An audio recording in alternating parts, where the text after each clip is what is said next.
Ang tanong para sa video na ito, nalungkot ba kayo sa sinapit ni Bising? Kayo nang bahalang sumagot sa ating katanungan mga kabayan, huwag na nating patagalin pa. Simulan na natin ang kwento.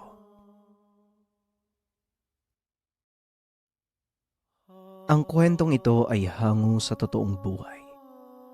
Mula ito sa isa nating kabayan na itago na lang natin sa pangalang Ian. Taong 1991, Antique.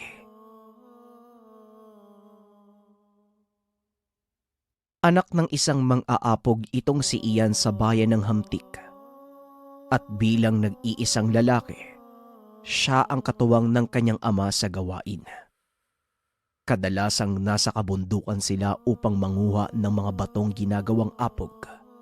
Ikinakarga nila ito sa kalabaw at marahang ibinababa papunta sa kanilang tahanan. Simpleng bata lang itong si Ian at iniidolo nito ang kanyang tiyuhin na isang kilalang manggagamot sa kanilang lugar. Kapag wala silang luto ng apog, madalas nasa bahay siya nito upang magpaturo ng panggagamot.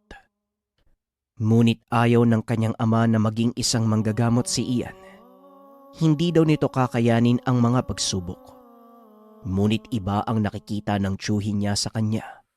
Bukod kasi sa talagang tutok ang binata sa mga nais niyang matutunan, napakabilis din itong matuto. At kaakibat ng kaalaman sa panggagamot ay ang karunungan sa mga dasal.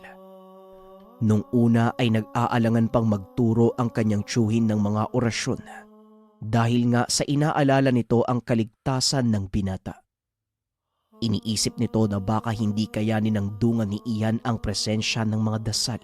Ngunit laking gulat niya nang minsang narinig niya itong nag-uusal ng mga dasal, pangproteksyon sa pasyenteng hinihilot ng binata. Teka Ian, saan mo natutunan yung mga dasal na yan? Sinong nagturo sa'yo? Wika ng tiyuhin ni Ian na itago na lang natin sa pangalang Crisanto. Sa inyo po, tiyo.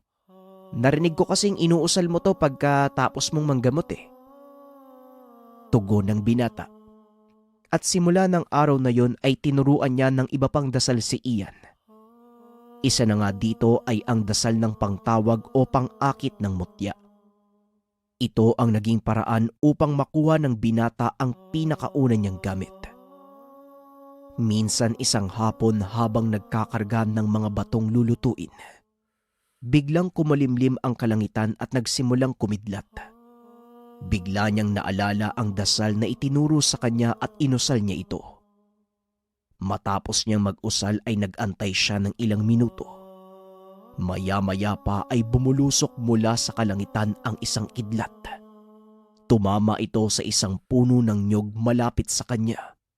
Ramdam ni Ian ang bahagyang pagyanig ng lupa dahil sa pagtama nito sa puno.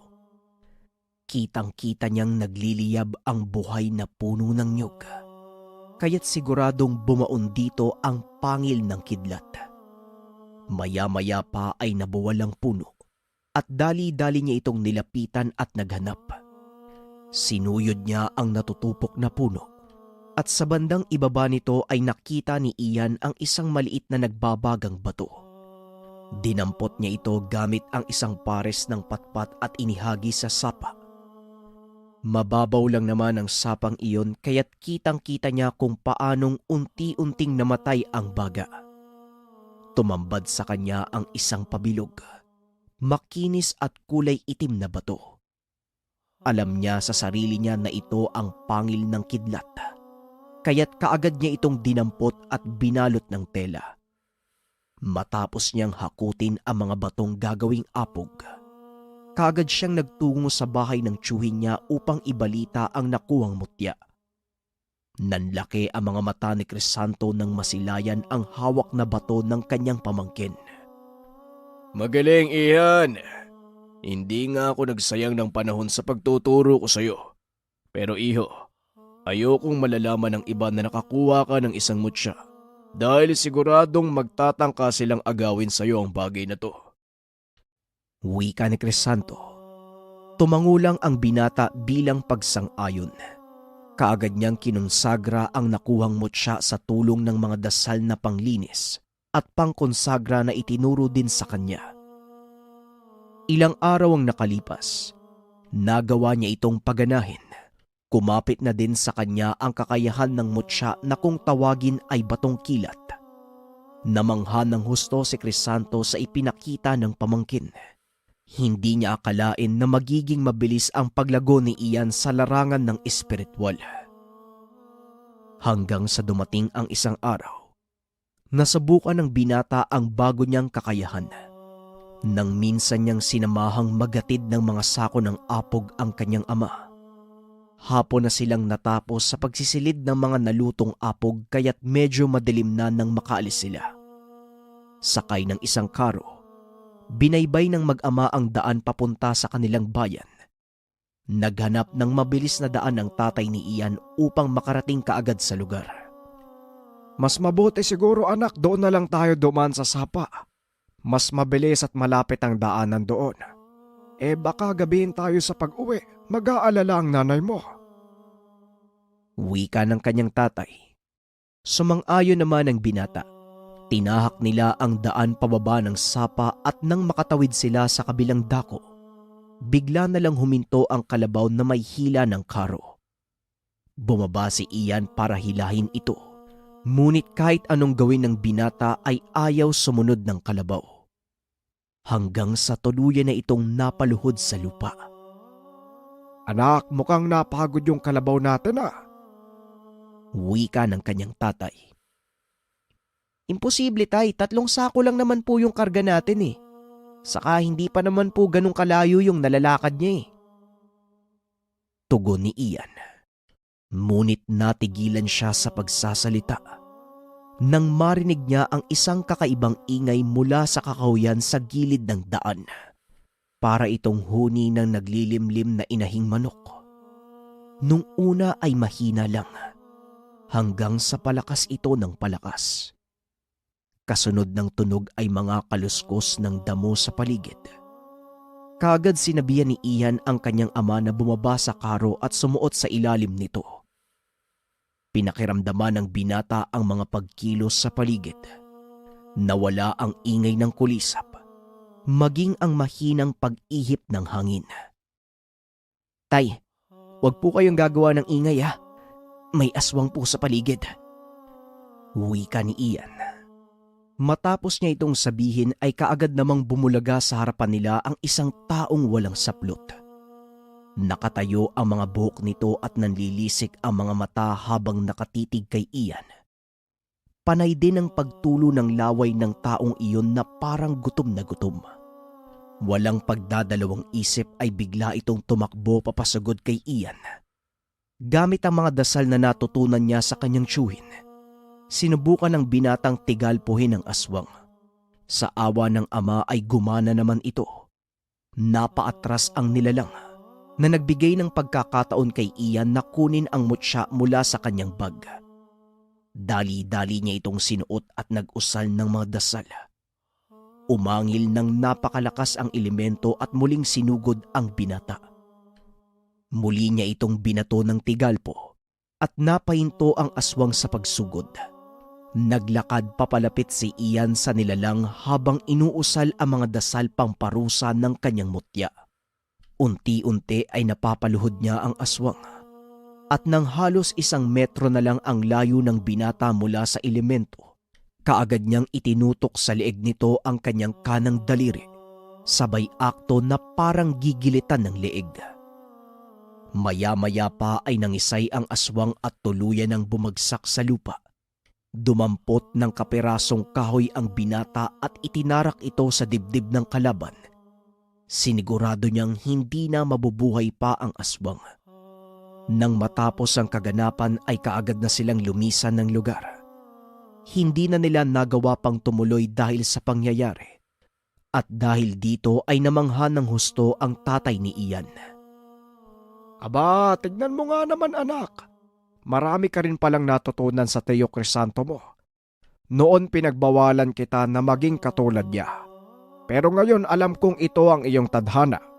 Kaya simula ngayon, wala ka nang maririnig na pagtutol mula sa akin.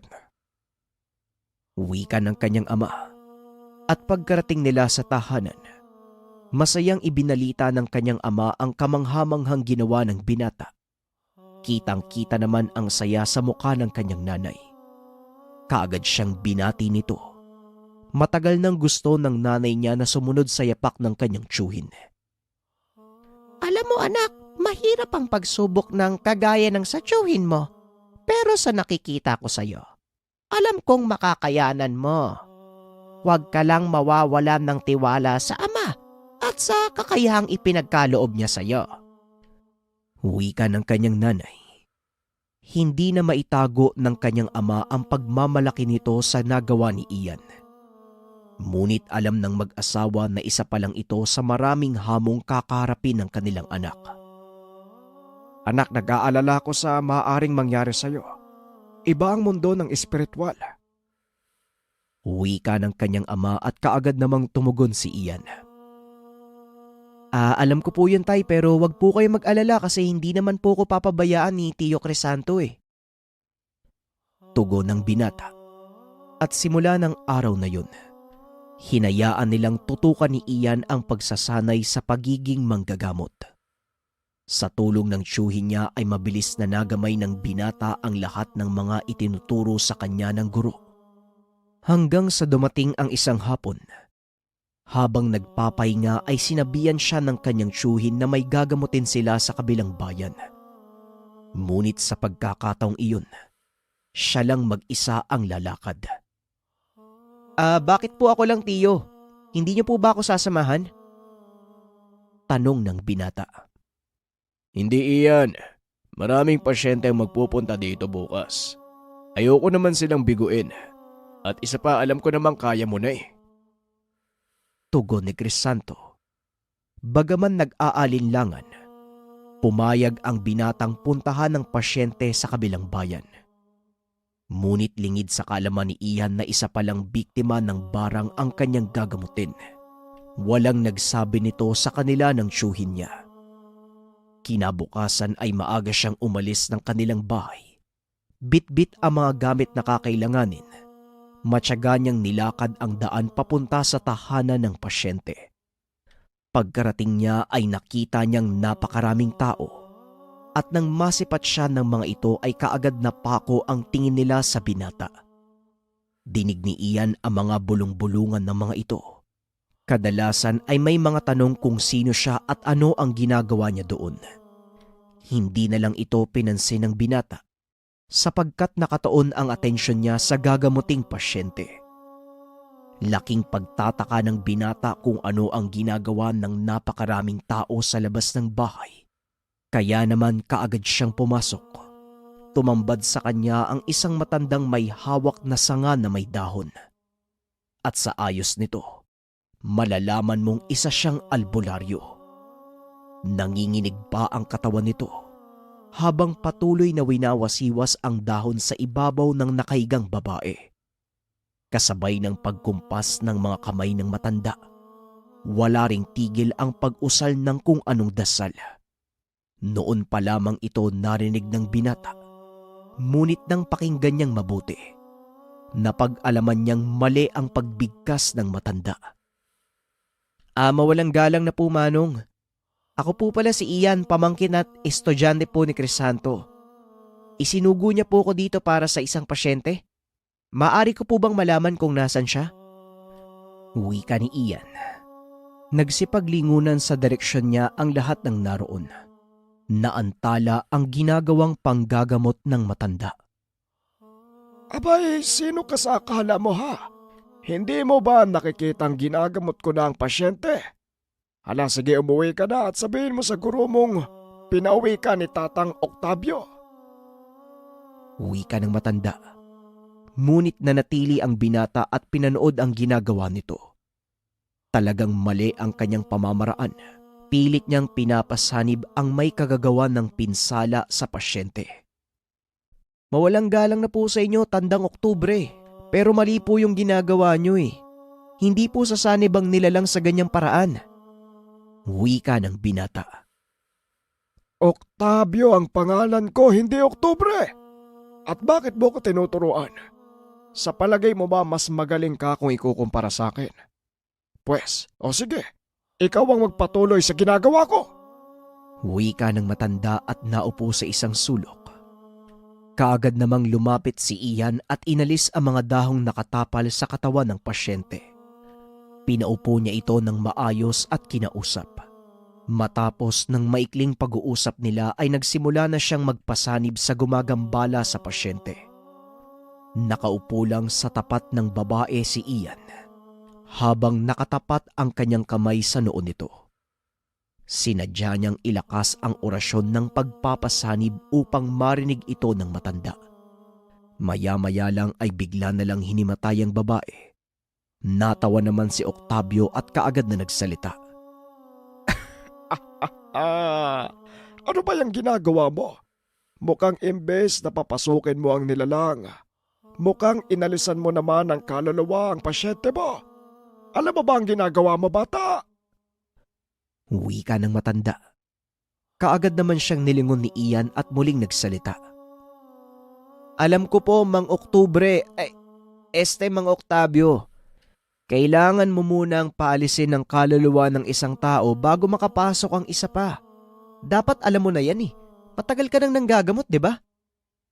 Wika ng binata. At dahil dito ay natameme ang matanda. Hindi na ito muling umimik pa. Salip ay nanood na lang ito sa ginagawa ng binata. Matapos mag-usal ni Ian ng isa pang dasal, muling nagkamalay ang pasyente. Sa pagkakataong iyon ay nagsimula na siyang magtanong. Sino ka at anong dahilan mo sa panggagambala mo? Tanong ni Ian.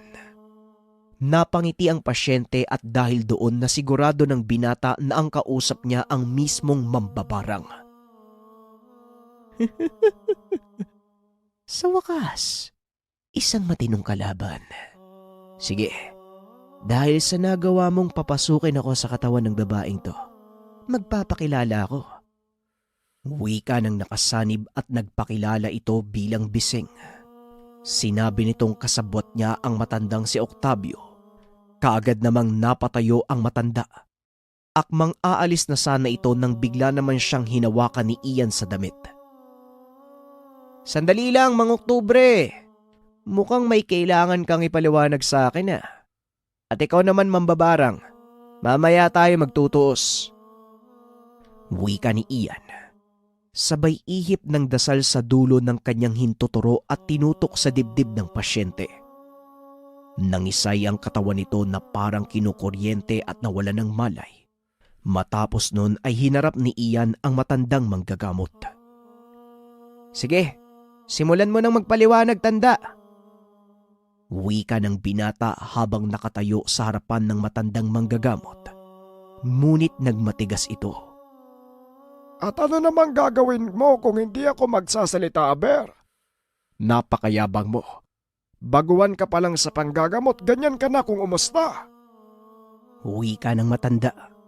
At walang sabi-sabi ay nilabas ni Ian ang kanyang ngipin ng kidlat. Nag-usal ng dasal sa kanyang palad at idinampi ito sa noo ng matanda. Laking gulat ng mga nasa loob ng bahay nang biglang bumulagta si Mang Octavio sa sahig. Nasira pa ang inuupuan nitong bangko. Walang yaka. Anong ginawa mo sa akin? Wika nito. Hindi niya inaakalang titimbuwang siya sa isang dampilang ng palad ng binata. Patikim pa lang po yan. Kaya kung ako po sa inyo, magsasalita na ako. Tugon ng binata. Kaagad namang umupo si Mang Octavio at nagsimulang magkwento. Alam mo kasi ang totoo, hindi naman ako manggagamot eh. Ginagamit lang ako ng kapatid ko para kumita siya ng pera. Wika ni Mang Octavio. At dahil sa narinig ay nag-init ng husto ang ulo ni Ian. Nag-usal ito ng dasal pang tigalpo ng mutya ng kidlat. At walang pag-aalinlangan itong inihip kay Mang Octavio. Nangisay ang matanda at kaagad na nawalan ng malay. Matapos nun ay binaling niya ang pansin sa pasyente. Inihipan niya ang bumbunan nito at muli itong nagising. Ngayon, mambabarang, niligpit ko na ang kapatid mo. Siguro pwede na tayong magtuos. Wika ng binata habang hawak-hawak ang kanyang mutya. Nang masilayan ito ng pasyente ay nanlaki ang mga mata nito.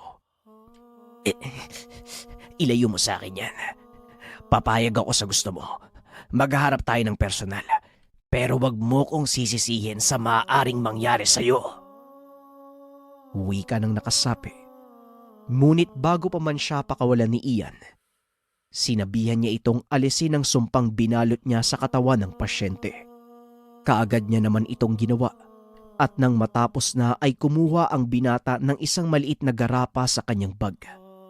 Inusalan ito ng dasal sabay tapat sa dibdib ng pasyente. Napasigaw naman ng nakasanib dahil kinukuha pala ng binata ang kapiraso ng kaluluwa nito. Para makasigurado na hindi ka tataka sa akin, kaya kung ako sa'yo makikipagharap ako. Dahil kung hindi, papatayin na lang kita nang hindi mo nalalaman kung saan ako manggagaling. Wika ni Ian. Matapos ng gamutan ay kaagad na nagkamalay ang pasyente niya. Sa pagkakataong iyon ay maayos na itong nakakapagsalita.